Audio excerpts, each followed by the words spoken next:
here in the yellow is going to be our day one stuff. So day one, first station, they're going to do the fill drill. Second station, outside in, so on. And then in blue, what you're going to see is kind of the complementary movement off of that, which is going to be our day two piece. So some video on this. So our fill drill, this is just kind of your classic. You've got a condensed space. It's you meeting the guy in the hole. You got to get your pads down. You got to run through it. So he's just set up a short box here. He's at me. I'm pads down. I'm up through. And I'm just working on driving him back across these cones that he came from. That's when the drill finishes for me. Day two, what we do with this is what we call tackle lifts. This is a good way to take some of the physicality out of it. And the other thing, again, that I love about this particular drill is there's going to be immediate accountability and feedback for the kid. So if he does not do this correctly, it is not going to work out well for him. So the idea here is the guy who is being tackled, the tacklee, these guys, they approach, and right as they get to the guy who's tackling them, they're just going to give a little hop, and they're going to put their hands up on his shoulder pads. It just helps the drill go a little bit smoother. It helps create some of that movement that we need with it. The guy who's tackling, he's going to work there. He's going to get his butt down, get that flexion in his hips, knees, and ankles. And then he's going to work his hands through the thigh of the guy who's going to tackle. And he's just trying to lift him and then drive him and then gently set him down. So again, the idea is with this, if that guy who's tackling doesn't lower his hips and doesn't get explosive up through, we're going to get a collision. They're going to fall down. They're going to look like idiots. Okay, so they learn right away if they're getting into that correct fit, into that correct position or not.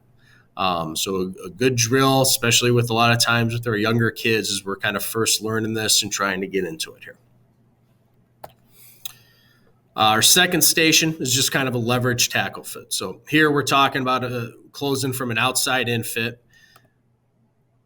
and we're going to be near shoulder, near foot. And ideally with this is we're not going to see a crossover in their feet. We're going to keep that inside foot up as we approach. And then on contact, we're going to get our pads down. We're going to get leverage back up, and we're going to drive that guy back out of the box there.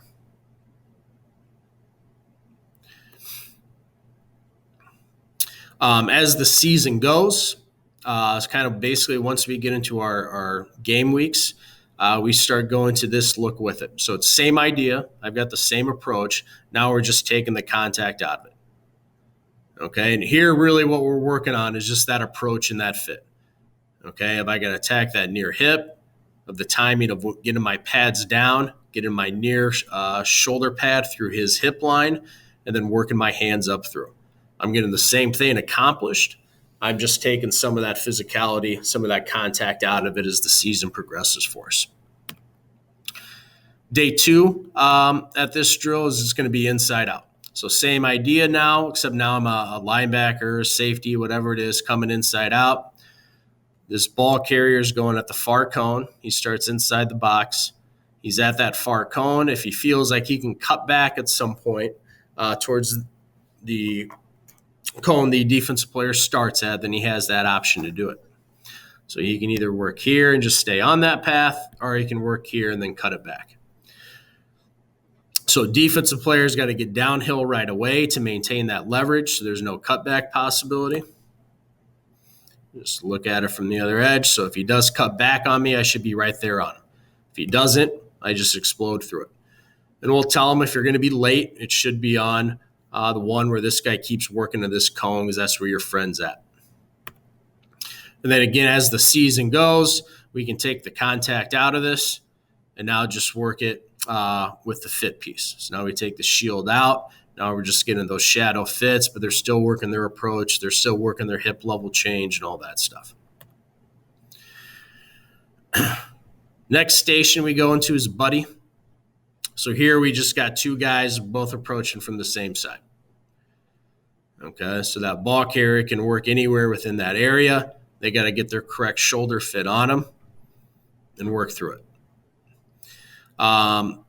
One thing we'll add into this is a turnover piece. So again, we'll always have these shields with the contact. And now I'll have it designated where this guy's my fit guy, this guy's my turnover creator. So again, another way to add in some turnover creation within just our day-to-day circuits without changing everything else. So now the guy on the shield side gets his fit. The guy coming in works on ripping that football out and then getting it recovered. Here's a look at what we call a steer tackle.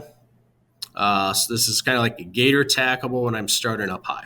So I get them around the shoulder pads. I'm running my feet. I start to slip or whatever it is. And I'm just going to lock and roll. We've got the pad that we use here with this to help reduce the contact as the guy's coming down towards the ground. Here's a look at gator tackle that we do. So here, just working on pursuing. I get to the guy, and now I'm down around the hips, around the knees. I'm just going to grab and roll.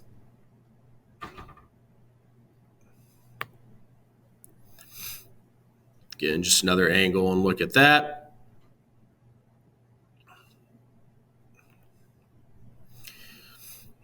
And this one here is what we call the save the play drill.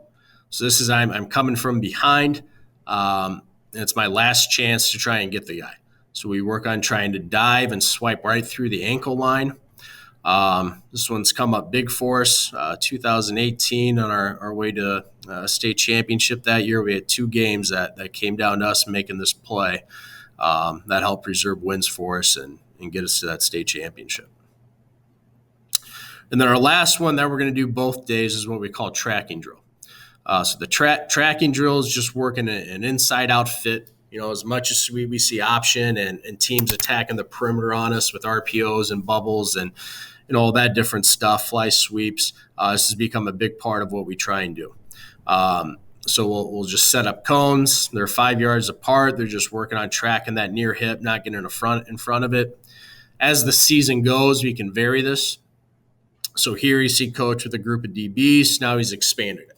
Okay, he's widening that out. Now they're trying to track him from a farther distance. We can set it up where if we've got a mixed group with 2 backs. So we got one guy that's a little bit closer when he's going. Once a deep safety gets up, they'll come back here to this yellow bag and they'll do their tracking from there. So an easy way to adapt the drill based upon what your needs are on a particular week.